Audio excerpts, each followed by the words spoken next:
How can parents effectively teach their children about money and instill healthy financial habits and mindsets? Today's episode, we have guest Elizabeth Rosenberg, who shares her growing up experience, as well as why she founded Grow My Piggy to help parents raise financially literate children. You're listening to the Wealthy After 40 podcast, helping you overcome financial challenges by learning to be your best financial advisor.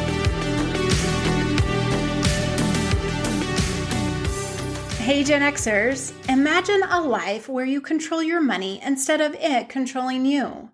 My 4-month signature program, the Financial Freedom Accelerator, was created to help you learn the basics of budgeting and saving so that you can live a life without debt, have your money work for you, secure your retirement, and build a legacy for your loved ones. Let's face it, spending hours of your time trying to figure out where your money went is not serving you well.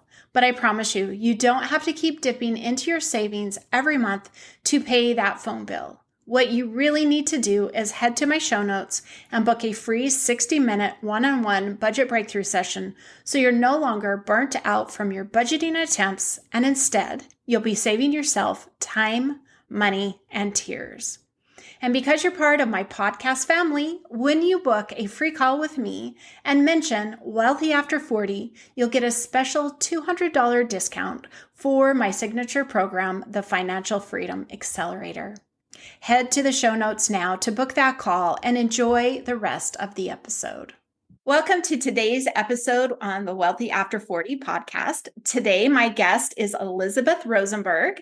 Elizabeth is a financial coach on a mission to empower parents to raise money-smart kids. After working in corporate finance for over a decade, it was clear that most young adults didn't have the right habits or mindset to have a healthy relationship with money. Determined not to let her own children go down that path, Elizabeth realized there were so many other parents who wanted the same for their kids, but didn't know how to start teaching them. So she closed her business practice and launched Grow My Piggy to spread this knowledge.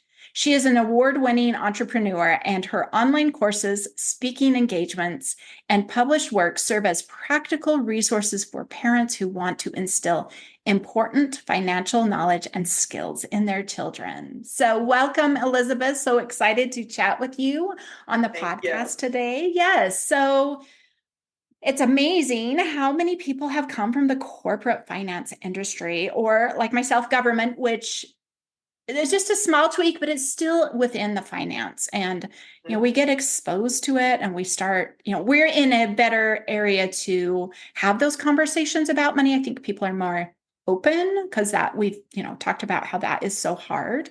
But with you having seen the gap, were you fortunate as a child to have learned about money from your family, or is it something you pursued because it was your passion? Yeah. So yes, we didn't talk about money very much growing up, but I saw very good examples. And I think that's where a lot of my mentality around money came from. And, one of the things that I saw specifically that benefited me and I really carried with me was that with money came the opportunity to be very generous. I saw in the community that I grew up in, school things, community involvement, all because of donations and generous things. And so thankfully, I was not someone who grew up thinking money is bad or wanting money is bad. I grew up thinking, look at all the amazing things you can do and the amazing ways you can help and be involved with money. So that was really like a fundamental belief that I'm thankful that I had, because I didn't have to break any thought patterns of, negativity surrounding money. And my mom also talked to me at a couple crucial points, I'd say, about money. Like when I got my first paycheck, she sat down with me. We looked at it. We talked about taxes. She talked about figuring out how much I needed to save, think through how much do you need to spend on gas this week? If I'm getting a paycheck every week, think through the next week and then saving a big chunk of it. When you're 14, 15, you don't have huge expenses. So it's very easy to be saving more than you're spending typically at that point. But she sat down with me and we talked through those exact steps. And, I was like, okay, thank you. Now I know what to do. So in a lot of ways, I'd say I was very fortunate by having some direct knowledge and just having a good atmosphere of money can be good, money can be used for very positive things and to make a change. I love that. Yeah. I was fortunate as well to have parents that were just open. My mom was the one who was in charge of paying the bills at the time, writing those checks, sticking them in the envelopes, putting the stamps on them. I think they were still lick stamps, but I would sit by her and she was just very open in having those discussions. And so, yeah, that was so important, I think, to open my eyes and me to start getting curious with money. And I think that was so helpful as I, went down the same path as well. So when you talk big check, and I don't even remember how old she was, and she calls me and she goes, "Who is this FICA dude? They took a lot of my money, and so explain to her and stuff." So, really it is key to have that open lane of conversation with your kids about money. So I Yeah, kids love know that. of taxes. They hear that phrase, but honestly, you gain a really different perspective when you see that coming out of your first paycheck. You're like, oh, I've heard of this, but now this is real. Yes, Someone explain this, yes. please. Yes, so true. I know. I still can hear her voice. Who's this FICA dude? Now she's just Yeah. like, I don't like all that, but I understand it now. It's like I think where we're all at. It's just part of our due diligence. It's what we do. So Yeah. yeah, so true. So important. I know you did in your corporate finance before, and actually your business that you ran. You did taxes as well, did you not? So I did everything to prepare for taxes and Okay. then sent them to a specific CPA to file them, but did all the tax prep. Yeah, yeah. So I know that taxes are also an open gap of knowledge for a lot of people, even people who are very well versed in personal finances. I was fortunate to see my mom do her own taxes, and she's like, I just read. And so that setting that example is so important as well. So, all right. So, what is the first skill that you believe parents should focus on in helping their kids learn? First skill, top skill, whatever you want to call it. Yes. Okay. I think one of the most important things and one of the easiest to implement, so good news on both ends, is being aware of how we talk about money in our home, being aware of the phrases that we use. We talked earlier about how early or how young kids have an understanding of money. You and I did. And the research has shown that at age 3, kids have a concept of money, and at age 7, most of their money habits are set. And I think the first time you hear that, you kind of question it because it's like, wait, who's teaching their kids about money at that point? But what they're learning is how we perceive money. Is money stressful when we're buying something or talking about a vacation? Is the response, no, we can't afford that? Or is it something negative like that? Or is it a different type of response? And so as parents, that is in our control. And that's a great thing. Sometimes as parents, we feel like, money is maybe how much we're making or all these other outside factors, but we have direct control over how we talk about money. If we make it seem like it's stressful, if when we get the mail, are we like, it's just bills in here? If we're looking at other people and they have something nice, not that we're trying to compare, but what sort of phrases come out of our mouth when we see someone who got a really nice new car? Is it just acknowledgement, or is it something kind of snarky, or is it positive? Is it like, oh, I love the color of those seats, that's amazing? That is so simple, but it trains our brain, especially so young. Little kids hear that, any age really, but they hear that and they think, oh, wanting that or having that is bad. I don't want to be bad, so I'm not going to want that. Or I'm not going to, want more money or want to be wealthy or want a nice car. And this is part of how they create these thought patterns so young, or they create these identities surrounding money. Like if you really said a lot of the money phrases and said, money doesn't grow on, almost any young person could say trees, Or if you said money's the root of all, they'd be like evil, more money, more problems. Like these are phrases that unfortunately most people can just finish the rest of it, because we've heard it. So just being aware of what we're saying in our house is the number one simplest way that we can start to build a positive relationship with money in our family, in our house. And the great thing is that if we're like making an effort to teach these positive things to our kids, we're also implementing some really healthy habits for ourselves. Yes. I love that. And I was just thinking that I'm like, man, this is like a twofold, right? We're working on ourselves while also supporting our children to have that positive thought, that positive idea. I always share with my clients, especially if they're caught up in like a divorce. And most of my clients have come through divorce, whether it's real recent or it's been a few years. And I always let them know like money isn't necessarily have emotion. It can evoke emotion in ourselves. And I think that comes with the mindset and just like you were saying with the positivity, instead of having that evoked emotion, that reaction, are we creating a positive idea, a positive feeling, whatever you want to call it around that situation with money? In fact, I was doing a post yesterday and I was like, there are some bills that we may not feel like bring us joy or value, like your gas bill, your light bill, right? Those things. But if you think about it and go that one step further, and I think that is so, so important. So what are your thoughts? I'm going to throw this out here. I know we haven't discussed this at all, but what are your thoughts on bringing values into money and spending and maybe reduction of expenses? I feel like I got chills because focusing on values is actually the very first thing that if I'm talking with someone, that's actually where we start. And maybe you do the same with your clients, which must be a testament that it works and it's the right place to be starting. It's what drives our behavior. And if our values are in line, so if I sit down with my spouse or whoever is making decisions in the household around money, and we first sit down and go through what are our values, which I recommend this practice to everyone. When we become really clear on it, the first thing you're probably going to realize is like, man, that really makes sense why you do some of your spending habits. And it can bring a lot of light to that. Yes. But also, once you're on the same page and we're like, okay, these are our top five, maybe not in order, but like these five are our core five.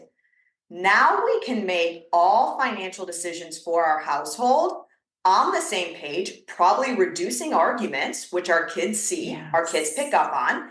And it just makes decision making easier. If I know what lines up with my values, a decision's easier for me to say yes or no to. And so I believe that values are really where everything has to start. I don't know how you do much without knowing your values. So yeah, starting point. Yeah. And I have said before, like, questioning people, like having them start thinking for themselves in a different way of, are you creating bills or are you creating the life? And that values is exactly where we are shifting our money to serve us. I do the same thing. If, very first session, we start talking about values, but then I go another step beyond further future. I love talking about dreams and vision. I have recognized, reflecting back on my journey, and I, retired early. So I've reached financial freedom actually. And we'll talk about that on the podcast in the future about what those different levels are. And not everybody aspires for freedom, but I would hope everybody can get to financial independence. But I think back to the time when I had my aha moment and I realized I had two goals. I had a short-term goal and a long-term goal. And I became so focused, like shuffling money to either here or there and nowhere else. And so when those new fangled toys come up, those new things that are showing up in the marketing, commercials and things like that, I was like, that's really cool. But you should see what I'm doing over here. And I think it's just so important to root, which is values as well. Values, dreams, root your money in something more than just what is it giving you and what do you see, right? there is a farmer. So I do live on the wrong side of town. I'm just going to state that, but I don't have any problem with that. However, so we're closer to the farmlands. And there was a farmer who didn't look like he was filthy rich. As I grew up, I realized the man was filthy rich.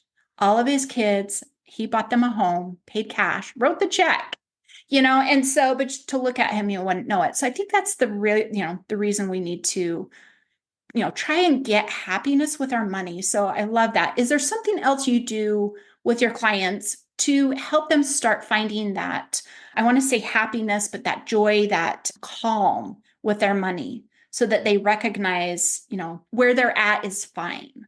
Yes. I think that, owning and being okay with what's important to us is so important. And I don't want to say that, culture can make us feel one way or society pressures, because that's a little unfair to blame it on anything like that. But when we're clear on like, for me is what I want to be doing or what I want to be spending my money on, and then owning it. There's something right now, or like, I feel like there's times when that's totally acceptable. Like if we're saving for a wedding or saving to buy a new house, if I'm saving to buy my first house, it's just totally acceptable if someone says, hey, do you want to go out? Or, any sort of toy, shiny thing that you had mentioned. It's so acceptable for me to say, oh, no, thanks. I'm saving for my house. Or, oh, no, thanks. Remember, I got the wedding coming up. I'm saving everything. And everyone's like, oh, yeah. No, that's great. And you're so supported with that. But take away some of those really acceptable things like a house or a wedding and turn it into something that's just important to you. It might be a vacation. It might be a charity, something. It might be that you can retire at 50. Like that might be it.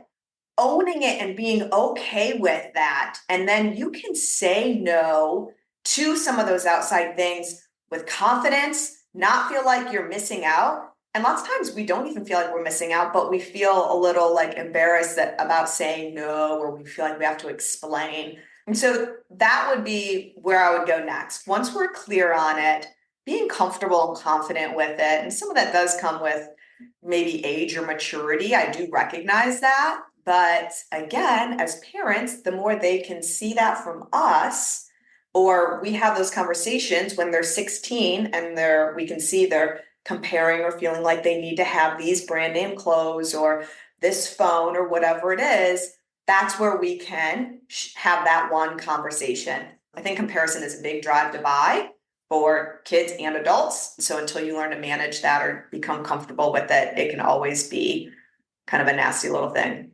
Yeah, exactly. I remember the day when I was at work and I was talking with a coworker about, a square footage size of a home.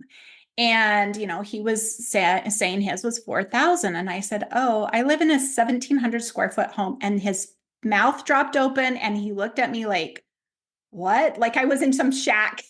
Mm-hmm. There's three of us, there are three of us. The house is bigger than we actually even need, but it's getting yourself to be able to be comfortable with those responses you get. And I think that's where money conversations can be difficult is like, instead of being hurt by it, I was like, okay, well, you had 4 kids. Yeah, you probably needed a bigger home. I did not, and it wasn't my priority either, and we didn't go down that road. I just pointed out there's 3 of us and we have 4 bedrooms. So, it's like, no, we're fine and good. And so, yeah, I think it's hard for people to start to do, like you were saying, the owning.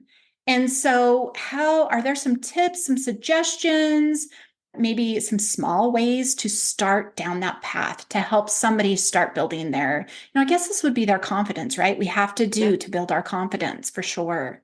Yep, exactly. It is our confidence. So if we're talking about with our kids, since, that's my focus, is helping them see that first, their worth doesn't come from like a paycheck. That's a big thing. So you had shared with me a story about, someone who wanted to make a career choice and they were like, oh, they don't make that much money. And your first response was, yeah, but that's not the most important thing. And that's not a cliche thing. you then dove into an actual conversation about fulfillment and enjoyment in what you're doing, because you're not doing it for 2 years, you're doing it for like 30 or 40. And so focusing on that, it's okay to acknowledge with your kids that, maybe a lawyer is making this much and a school teacher is making this much, and acknowledging why are those different. Let's talk about the schooling that was needed. Let's talk about the skill set, or let's talk about, the different passion to do these different things. Let's talk about the time that they have to put into their work, maybe working nonstop for the lawyer and not having to work nonstop for the teacher. Listen, I think teachers work all the time. That probably wasn't the best example, but we can talk about these things in a healthy way. Neither one's right, neither one's wrong, but we are acknowledging them. So building our kids' confidence, having some of these conversations openly, it's not even about money specifically, but it ties to money, and that's one of the things that parents can pick up on, is that they're not just sitting down and talking to their kids about money all the time. We're talking about all these other things that pull in with money, making a career decision, making a decision to go to college or not, making a decision to buy a car, or what car should I buy? This car looks really nice, but this car is within my budget. Let's also talk about reliability and if it's going to need fixed. Like, they're not just conversations focused on money. We are teaching them, and I think this is one of the most important things, is that we're teaching them how to think through a process and make a decision. And so we're teaching them how to think through this car and, the maintenance that might need done, how long it's going to last, is it going to be reliable, how far am I driving?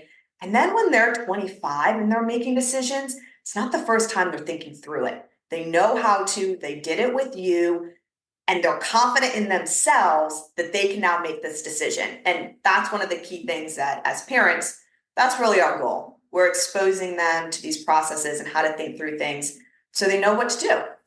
Yeah, so true. I know I've tried to think like of our life. I think money touches probably every part of it, but I don't want to say that. So I'm at the 99%, still trying to find because even if you are just sitting on the couch with your loved ones, that couch still costs money. The home you're in costs money, whether you're renting or you own it, And so, yeah, it's very easy. At least I think I know people struggle with conversations with money, but I believe it's so, so important. But everything surrounds itself around money, and just leaning into the situation you're in, right? The activity you're doing, and talk about it with kids. Going to the public library. I mean, it depends on the age of your kids, right? Taxes paid for that public library that came out of your paycheck or your property taxes or whatever you want to call it. But in a sense, you can share some of these ideas, and maybe taxes with little ones are not right, but it still took money to drive there, and just pointing out, and not to say that everything costs, but I think it's important to show people like everything does cost. And so we can't have it all. We've got to choose. So I have loved this. Yes. So yeah, go ahead. Yeah, I was going to say, and a great way to, showcase that exact example is if, say, at Christmas time, you guys were going to donate to a family in need, and you said, okay, we're going to spend $20. Let's go to the store and pick stuff out. You're in charge. We have 20. Use an example like that so that it's fun. They're thinking through, they're feeling involved. And then, you're like, we have to stop at 17 because they're going to add tax, right? It gives you an example of how you can show some of this stuff, but make it fun. If you're eating out, that's a great time that you can explain like how a tip works and, show them the bill and talk through that. Like, I think that so much of it is just these little conversations that we have throughout our lives as parents, and we keep them age appropriate, of course, so the conversation shifts, but they're just these constant little, let's talk about it. And the last thing I would add to that is that you don't want it to be, like, I don't want to say overwhelming to the child, but, it's not like we're talking about money nonstop. However, the more that it is just part of conversation, it's less intimidating for them to talk about. And that, I think, is how we build the comfort level that is healthy, is that it's just simply another topic of conversation. And when you have a question about it, you can ask about it. And, that's how we build that familiarity and comfortability with it so that it's not embarrassing or shameful. And I think that is what holds a lot of parents back from talking about it, is because they have those feelings. Yeah, exactly. And I think, like you were saying, if they're being positive, they're also working through those feelings. And those feelings, more than likely, were carried from their childhood. So, yeah, definitely healing those while you're helping your kids not have to, later heal their own. And it's so, so important. I think, and I shared with you prior to jumping on about being in a space where there's these women who are afraid to talk about money at all with their kids because of the examples they had growing up. And so, like, what advice do you have for those types of moms, right? And maybe there are some dads as well that, they were very scarce, lived without money, struggled from, like meal to meal. I mean, we're not even talking paycheck to paycheck, but say they've come into their own and now they're doing okay, right? They're not that, but they're afraid to open up with their kids. Any advice there? Yes, I would say two things to focus on. One, there are so many free resources out there. I'm sure some of yours, some of mine, and many people like us who have a passion for educating on this topic. So first, if there's ever something that I'm unconfident and just don't feel like I know at all where to start, I'm looking for some resources. And that's where I would first point them. Have someone show you steps 1, 2, and 3. That way you can just follow suit on that. But secondly, I would remind them that they don't have to be perfect with money to talk to their kids about money, because guess what? They're probably going to be really empathetic if their kids mess up. They have probably been there, and what a great teacher that they're going to be if they can relate and understand. Even sometimes sharing examples of, again, age appropriate, things that we wish we had done different. That can resonate with a child if they, respect your feedback. So not feeling like we have to be perfect, acknowledging, I believe our money journey never ends. I believe we are all on our own money journey, and this journey only ends when our actual journey ends, Exactly. So acknowledge that with them. And even though they're in different places, because they're a child and they're 12 and you're an adult, you're still on it, you're still learning. And, that's where I would start. Get some resources. Yeah, I love that. So I know you Have some online resources. Let us know, how can people, well, first of all, where can they find you, and what resources do you have that they should be looking for? Yes. So it's Grow My Piggy pretty much everywhere. Website is www.growmypiggy.com. On Instagram, same thing, at Grow My Piggy. YouTube and TikTok. So all of those are free resources of training, little clips, 30 seconds, learn something, 3 minutes, learn something. The courses are all online as well, but there's lots of training material on there. And yes, feel free to send me a message. I'm here to help. I was sharing, with Aileen earlier, like, I became extremely passionate about this topic, was always important to me. But after having my own kids, I was like, I will be teaching them about money so that they're not saying, I wish I had learned this sooner. Because that's what I heard from all of the grown adults that I was speaking to. And then I realized I'm not the only mom who feels this way, or dad, not just trying to single out the moms. Yes, I'm not the only parent who feels this way. So let's do this together, and let's be a little bit more proactive with the next generation. Yes, I love it. So thank you for being a guest. Thank you for sharing your thoughts. Everybody go connect with her, go find her on Instagram or her website, learn how to talk about money more easily. Thank you for helping us see that, and I appreciate it. And we'll see you guys next week. Thanks.